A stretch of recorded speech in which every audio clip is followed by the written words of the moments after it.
Ini bukan Quran, bukan buku doa-doa, bukan kitab kuning yang biasa dibaca di pesantren. Percaya atau tidak, buku ini dibaca oleh Galileo Galilei, Johannes Kepler, René Descartes, sampai Leonardo da Vinci.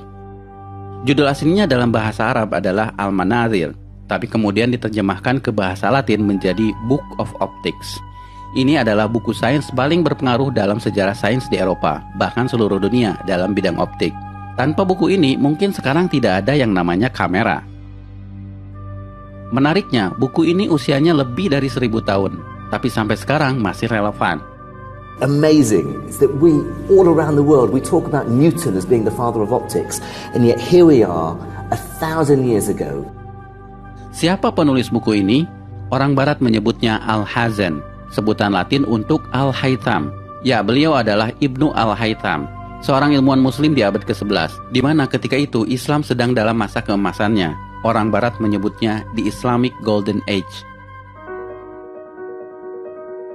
Allow me to introduce Ibn Al-Haytham, a great scientist whose ideas led to the invention of the camera. You invented the camera? Mungkin bagi kalian, Ibnu Al-Haytham bukan siapa-siapa. Bahkan banyak muslim yang tidak kenal beliau.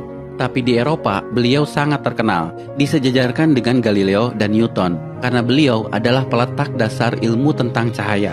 Sehingga Ibnu Al-Haytham disebut sebagai The Fathers of Optics. Karena itu pada tahun 2015, UNESCO pernah mengadakan perayaan The International Year of Light untuk mengenang 1000 tahun karya Al-Haytham. I am pleased to partner with the international organization 1001 Inventions to launch the World of Ibn Al-Haytham Global Campaign to promote light science for the benefit of all. A groundbreaking scientist from 1,000 years ago, the life and work of Ibn Al-Haytham have never been as relevant as they are today.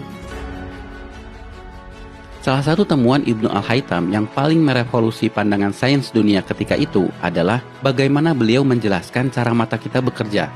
Sebelum adanya beliau, para ilmuwan Yunani seperti Plato dan Euclid percaya bahwa mata mengeluarkan semacam sinar ke arah objek untuk bisa melihat. Hal itu kemudian dibantah oleh Ibnu Al-Haytham. Justru matalah yang menangkap patulan cahaya sehingga kita bisa melihat. Bahkan beliaulah yang memetakan bagian-bagian mata yang berfungsi mengatur masuknya cahaya, seperti iris, pupil, kornea, dan retina. Temuannya ini bukan sekedar teori, Ibnu Al-Haytham membuktikannya dengan eksperimen. Bahkan eksperimennya yang bisa dibilang cukup sederhana ketika itu